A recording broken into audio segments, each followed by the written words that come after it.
Willie James Pye, a 59-year-old man from Georgia, USA, placed a hefty final meal order ahead of his execution 30 years after murdering his girlfriend. Pye was found guilty of murdering his ex-girlfriend, Alicia Lynn Yarbrough, back in November 1993. His execution by lethal injection was carried out at 11:03 p.m. on Wednesday night, the Georgia Department of Corrections said in a news release, and marked the first execution in Georgia in over 4 years. For his final meal, Pye requested 2 chicken sandwiches, 2 cheeseburgers, French fries, 2 bags of plain potato chips, and 2 lemon-lime sodas. Pye's lawyers made a last-minute appeal to the U.S. Supreme Court, asking them to stop the execution. They argue that there are procedural issues and that the state hasn't met the necessary conditions to resume executions following the COVID-19 pandemic. However, the appeal were denied. Pye's lawyers have argued that he is intellectually disabled due to frontal lobe brain damage, potentially caused by fetal alcohol syndrome. This condition can affect planning ability and impulse control. Individuals with intellectual disabilities cannot be executed. However, the Georgia Parole Board dismissed these arguments on Tuesday and denied the request for clemency. According to Department of Corrections spokeswoman Lori Benoit, earlier in the day, Pye was visited by 6 family members, a clergy member, and an attorney. Outside the prison in Jackson, a man was seen shouting protests against the death penalty using a megaphone.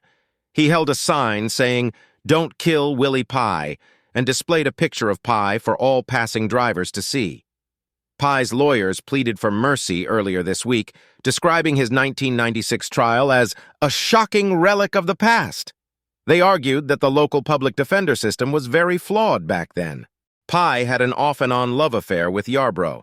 She was living with another man when she died. According to prosecutors, Pye, Chester Adams, and a 15-year-old planned to rob her new partner. They bought a gun and then went to a nearby town for a party. They left the party around midnight, heading to Yarbrough's home. Finding her alone with her baby, they forced their way in. They took a ring and a necklace from Yarbrough and made her come with them, leaving the baby alone. The group took Yarbrough to a motel where they assaulted her before leaving with her in the car, according to what prosecutors said. They drove onto a dirt road where Pye told Yarbrough to get out of the car, lie face down, and then he shot her 3 times, as stated in court documents. Yarbrough's body was discovered on November 17, 1993, just a few hours after she was killed. Pye, Adams, and the teenager were arrested soon after. Pye and Adams claimed they knew nothing about Yarbrough's death, but the teenager confessed and pointed to the other 2 as involved. The teenager made a deal with prosecutors and was the main witness at Pye's trial. In June 1996, a jury found Pye guilty of murder, kidnapping, armed robbery, and burglary, and he was sentenced to death. Pye's lawyers argued in court documents that prosecutors relied heavily on the teenager's testimony, which later proved inconsistent. These statements, along with Pye's own testimony during the trial, suggest that Yarbrough willingly left the home and went to the motel to exchange sex for drugs, the lawyers stated in court documents.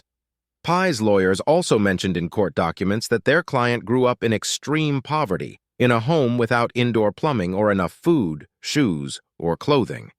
His childhood was marked by neglect and abuse from family members who were often drunk, his lawyers wrote. Pye's lawyers said that he had damage to his brain's frontal lobe, possibly because of problems before he was born. This caused him difficulties in planning and controlling his actions. For a long time, Pye's lawyers have fought in court to get his sentence changed. They said his lawyer at the trial didn't prepare enough for when the jury decided what his punishment should be.